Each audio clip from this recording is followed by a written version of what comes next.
আসসালামু আলাইকুম everyone, welcome back to my channel.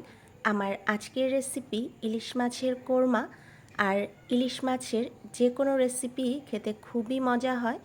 তো যারা পুরনো রাঁধুনি তাদের জন্য না হলেও যারা নতুন নতুন রান্না করছেন, আশা করছি আমার রেসিপিটি তাদের জন্য হেল্পফুল হবে। তো চলুন চলে যাই রেসিপিতে। একটা বাটিতে নিয়ে নিয়েছি 1 কাপ পেঁয়াজ বেরেস্তা। এর সাথে আরও অ্যাড করে দিব কয়েকটি কাজু বাদাম, আপনারা চাইলে চীনা বাদামও দিতে পারেন। দিয়ে দিচ্ছি কয়েকটি কাঁচামরিচ এবং আরও দিয়ে দিচ্ছি হাফ কাপ টক দই। এখন এই সবগুলো আমি খুব মিহিন একটা পেস্ট তৈরি করে নিব। আর কোরমা রান্না করার জন্য এখানে নিয়ে নিয়েছি 5 পিস ইলিশ মাছ। এখন চুলায় একটা প্যান দিয়ে এর মধ্যে দিয়ে দিচ্ছি হাফ কাপ রান্নার তেল। তেলটা গরম হয়ে গেলে এর মধ্যে দিয়ে দিয়েছি মিহি করে কাঁচা কিছুটা পেঁয়াজ কুচি। তা পেঁয়াজটা একটু ভাজা হয়ে গেলে যে পেস্টটা করে রেখেছিলাম তা দিয়ে দিব। দিয়ে এটা একটু নেড়ে চেড়ে কষিয়ে নিব।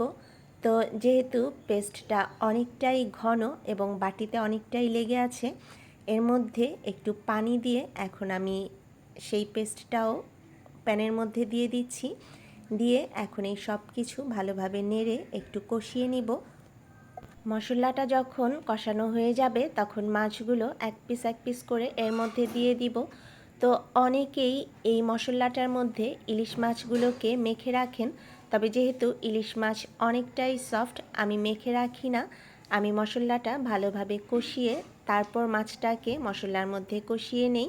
তো আমি যেভাবে রান্না করি সেটাই আপনাদের সাথে শেয়ার করেছি। এখন খুব আলতোভাবে মাছগুলোকে এই মশলার সাথে মিশিয়ে নিতে হবে। আমি যখন সব কিছু ব্লেন্ড করেছিলাম তখনই কিছুটা লবণ দিয়ে দিয়েছিলাম। তো আপনারা আপনাদের টেস্ট অনুযায়ী লবণটা মিশিয়ে নেবেন। ইলিশ মাছ রান্না হতে কিন্তু খুব বেশি সময় লাগে না, তাই এটা চুলায় রাখার বেশি প্রয়োজন নেই। তো মাছটা অনেকটাই ঘন হয়ে এসেছে। এখন আমি এর মধ্যে হাফ কাপ দুধ দিয়ে দিলাম। তো মাছটা আমার অলমোস্ট রেডি হয়ে গিয়েছে। এখন আমি এর উপর কিছুটা পেঁয়াজ বেরেস্তা দিয়ে দিয়েছি এবং চুলা থেকে নামিয়ে পরিবেশন করব। আমি যেহেতু পেঁয়াজের সাথে অনেকগুলো কাঁচামরিচ ব্লেন্ড করে নিয়েছিলাম, তাই আর আমি এক্সট্রা কাঁচামরিচ দেইনি। এটা এমনিতেই যথেষ্ট পরিমাণে ঝাল হয়েছে। আপনারা চাইলে গোটা কাঁচামরিচও দিতে পারেন, আবার কালারের জন্য চাইলে কেউ একটু লাল মরিচের গুঁড়োও দিতে পারেন। চুলা থেকে নামানোর আগে খুব সামান্য পরিমাণে চিনি দিয়ে এখন আমি একটা বাটিতে সার্ভ করে নিচ্ছি। তো ফ্রেন্ডস, তৈরি হয়ে গেল আমার মজাদার ইলিশ মাছের কোরমা। আর এই কোরমা আপনারা ভাত, পোলাও, খিচুড়ি সব কিছুর সাথেই পরিবেশন করতে পারবেন। আশা করি আজকের রেসিপিটি সবার ভালো লেগেছে। ভালো লাগলে অবশ্যই লাইক, কমেন্ট, শেয়ার করবেন। যারা আমার চ্যানেলে নতুন আছেন প্লিজ আমাকে বন্ধু করে নেবেন। সবাই অনেক ভালো থাকবেন, সুস্থ থাকবেন। আল্লাহ হাফেজ।